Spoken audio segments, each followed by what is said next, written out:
Praise the Lord. सभी विश्वासी भाई बहनों को प्रभु यीशु मसीह में जय मसीह की। बाइबल शिक्षा चैनल पर आप सभी का स्वागत है। हमारे इस चैनल को देखने के लिए आप चैनल को सब्सक्राइब करें और बेल आइकन के ऑल बटन को ज़रूर दबाएं, तभी आपको हमारी आने वाली हर वीडियो का नोटिफिकेशन मिलता रहेगा। आज मैं आपके लिए बाइबल की पुस्तक से हागे की पुस्तक का संक्षिप्त विवरण लेकर आई हूँ, जिसका टाइटल है मंदिर का पुनः निर्माण। इसमें कुल 2 अध्याय हैं, तो विस्तार से जानने के लिए आप इस बुक को पढ़ सकते हैं। तो चलिए भाइयों बहनों, हम वीडियो स्टार्ट करते हैं। बाइबल दर्शाती है यहाँ कि यह उस समय की बात है जब इज़राइल के लोग बेबीलोन की बंधुआई से वापस आ गए थे और यरूशलेम में कुछ वर्षों तक रह भी चुके थे। परंतु उस समय में भी तब तक यरूशलेम का मंदिर अभी भी खंडर के रूप में ही पड़ा था, जो कि यहोवा विरोधियों के द्वारा इजराइलियों को बंधुआई में ले जाने से पहले तोड़ा गया था। तो तब भी जब इजरायली बंधुआई से लौट आए थे, तब भी उनके वहां रहने के कुछ वर्षों तक भी यरूशलेम के मंदिर की खंडर जैसी ही स्थिति थी। तब उन दिनों इजराइल में हागे भविष्यवक्ता रहा करता था, जो यहोवा की आराधना करने वाला, उसकी आवाज को सुनने वाला एक पुरुष था। तब कुछ समय पश्चात यहोवा परमेश्वर का वचन हागे भविष्यवक्ता के द्वारा जरुब्बाबेल और यहोशू महायाजक के पास पहुंचा, जो उस समय में यहूदा के अधिपति भी थे। तब हागे भविष्यवक्ता ने उनसे कहा कि सेनाओं का यहोवा यूं कहता है कि ये लोग कहते हैं कि यहोवा का भवन बनाने का समय नहीं आया है। ये लोग अर्थात हागे यहाँ वहाँ रहने वाले यहूदी इजराइलियों के विषय उनसे बोल रहा था कि ये लोग ऐसा कहते हैं कि यहोवा का भवन हम अभी नहीं बना सकते। तब फिर हागे ने उनसे कहा कि यहोवा यूं कहता है कि क्या तुम्हारे पास अपने छत वाले घरों में रहने का समय है, जबकि यह भवन उजाड़ पड़ा है। इसीलिए अब सेनाओं का यहोवा यूं कहता है कि अपनी अपनी चाल चलन पर ध्यान करो। और उसने उनसे कहा कि तुमने बहुत बोया परंतु थोड़ा काटा, तुम खाते हो परंतु पेट नहीं भरता, तुम पीते हो परंतु प्यास नहीं बुझती, तुम कपड़े पहनते हो परंतु गरमाते नहीं, और जो मजदूरी कमाता है वह अपनी मजदूरी की कमाई को छेद वाली थैली में रखता है। अर्थात अपने अपने चाल चलन पर ध्यान करो। यहाँ यहोवा परमेश्वर हागे भविष्यवक्ता के द्वारा अपनी प्रजा से बात करते हैं, यह कहकर कि तुम अपने छत वाले घरों में रहते, खाते पीते, कपड़े पहनते, परंतु यह ध्यान नहीं देते कि यहोवा का मंदिर वीरान तथा खंडर पड़ा है। और परमेश्वर उन्हें उनकी चाल चलन सुधारने की आज्ञा देते हैं। और फिर आगे का वचन यह कहता है कि सेनाओं का यहोवा यूं कहता है कि पहाड़ों पर चढ़ जाओ और लकड़ी लाओ और इस भवन को बनाओ, और मैं उसको देखकर प्रसन्न होऊंगा और मेरी महिमा होगी। यहोवा का यही वचन है। यहोवा ने हागे के द्वारा उनसे कहा कि तुमने बहुत उपज की आशा की, परंतु तुम्हें उतनी ना मिली। क्या तुम जानते हो कि ऐसा क्यों हुआ? क्या इसलिए नहीं कि परमेश्वर का भवन उजड़ा पड़ा है और तुम में से हर एक अपने अपने घर को बनाने में व्यस्त है। इसी कारण आकाश से ओस गिरना और पृथ्वी से अन्न उपजना दोनों बंद है, मेरे प्रियो, क्योंकि उन दिनों ऐसा ही अकाल पड़ा था।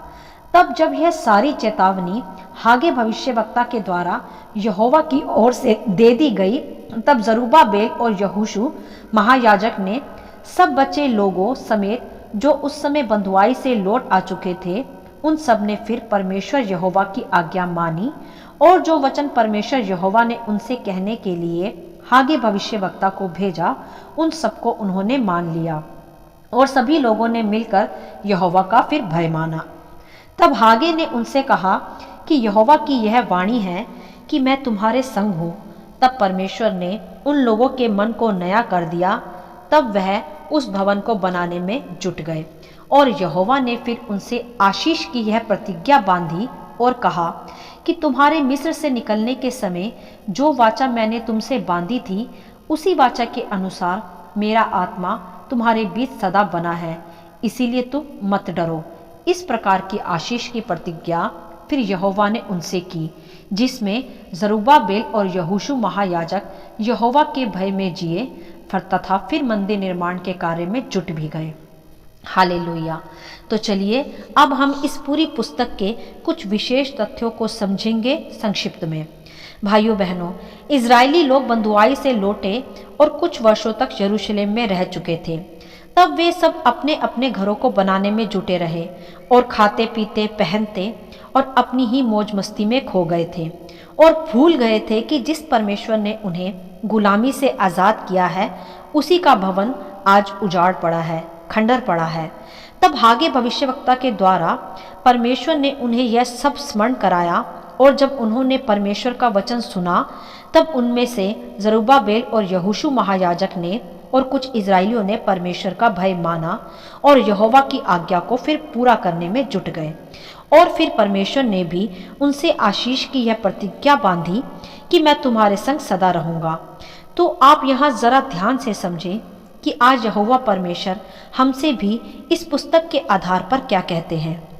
मेरे प्रियो, परमेश्वर हमसे भी आज मंदिर के पुनः निर्माण के विषय कहते हैं जो कि आज पूरी तरह खंडर तथा उजड़ा पड़ा है।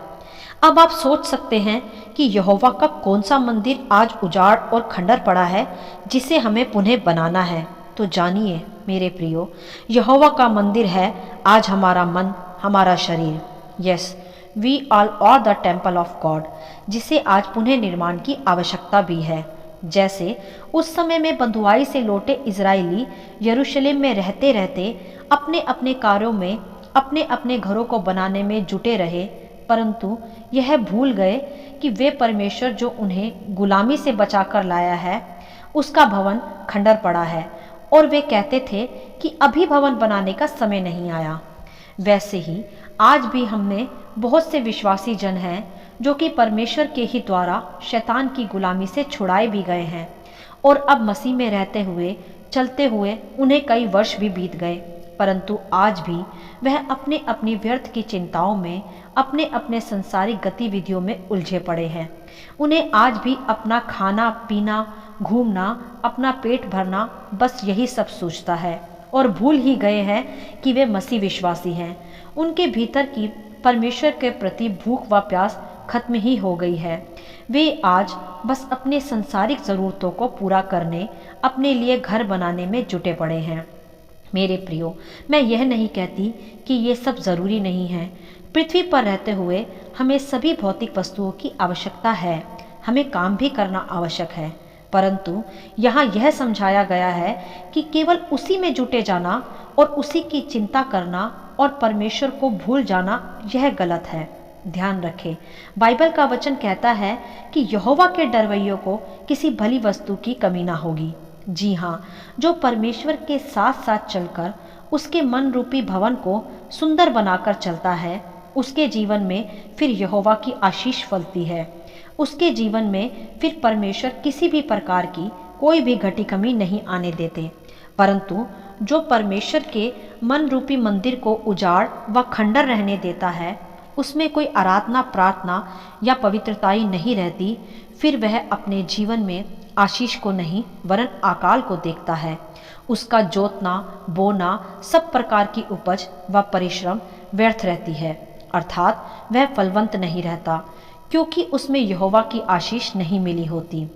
जैसे यहोवा ने इजराइलियों से कहा कि तुम खाते पीते परंतु तुम्हारे पेट नहीं भरते, तुम कपड़े पहनते परंतु गर्माते नहीं, और तुम अपनी कमाई छेद वाली थैली में रखते हो, अर्थात जो कमाया, जो खाया, जो पहना, उसका कुछ भी लाभ नहीं, सब व्यर्थ हुआ और सब कुछ होते हुए भी अकाल की सी दशा, क्योंकि उनका हृदय रूपी मंदिर जो सच्चा यहोवा का भवन है वह तो उजड़ा पड़ा था। उसकी दशा को सुधारने के विषय उनका ध्यान ही नहीं था। मेरे प्रियो, यही आज परमेश्वर हमसे भी इस पुस्तक के आधार पर कहते हैं कि यहोवा कभी बदलता नहीं। मैं सदा तुम्हारे संग संग हूँ, परंतु उनके इस आशीष की प्रतिज्ञा के वारिस होने के लिए हमें भी यहोवा परमेश्वर की आज्ञाओं के संग संग चलना होगा। ध्यान दें कि परमेश्वर हमसे प्रेम करता है, इसीलिए चाहता है कि हम इन सभी संसारिक चिंताओं, संसारिक लालसाओं में, व्यर्थ की उलझनों में उलझकर नाश न हो जाएं। इसीलिए वह हर पल अपने पवित्र वचनों से हमें चिताता रहता है कि अब भी समय है, हम संभल जाएं और उस मंदिर का ठीक ढंग से पहले निर्माण करें, उस घर को ठीक ढंग से पहले व्यवस्थित करें जिसमें सर्वप्रथम परमेश्वर का वास हो। वह जिसमें रहता है, पहले हमें उस घर को ठीक करने की आवश्यकता है। तो हमारा संसारिक घर तो फिर खुद ब खुद बन ही जाएगा, क्योंकि याद रखें कि परमेश्वर का वायदा है हमसे कि तुम मेरे घर को बनाओ तो मैं तुम्हारे घर को बना दूंगा। यही आशीष की प्रतिज्ञा उस समय में परमेश्वर ने हागे भविष्यवक्ता के द्वारा बंधुआई से लौटे इजराइलियों को दी थी। और यही प्रतिज्ञा आज प्रभु हमसे भी करता है कि तुम मेरा घर व्यवस्थित करो, मैं तुम्हारा घर बना दूंगा। अर्थात जो वाचा मैंने मिस्र से निकलने के समय तुमसे बांधी थी, उसे मैं अवश्य पूरा करूंगा, तुम्हारे सदा संग संग रहकर। ध्यान रखें, यहोवा वायदों का सच्चा परमेश्वर है। जब परमेश्वर इजराइलियों को मिस्र से छुड़ाकर जंगल के मार्ग से ले जा रहे थे, तब 40 वर्ष तक भी उनकी चप्पलें भी कभी नहीं टूटी, ना ही उन्हें भोजन की कमी हुई। हर दिन आकाश से मन्ना बरसता था और मीठे पानी के सोते भी। तो कैसे हम सोच सकते हैं कि वह हमें कभी भी अकेला छोड़ सकता है? और फिर हम उसकी दया व भलाइयों को छोड़कर अपने अपने कामों में अपनी अपनी संसारिक जरूरतों को पूरा करने में जुट जाते हैं और भूल जाते हैं कि परमेश्वर का भवन आज भी उजड़ा पड़ा है, जिसे हमें प्रार्थना से, स्तुति से, वचनों से बनाने की सर्वप्रथम आवश्यकता है। और स्वाभाविक है, जब हम ऐसा करते हैं तो खुद ब खुद आशीषें हमारे पीछे हो लेती हैं। और फिर जब हम कोई भी कार्य करते हैं वह फलता है, उसमें आशीष मिली रहती है। और फिर परमेश्वर हमसे वायदा करते हैं कि जब तुम मेरे भवन को बनाओगे तो मैं उसमें चलूँगा, फिरूँगा, उसमें वास करूँगा।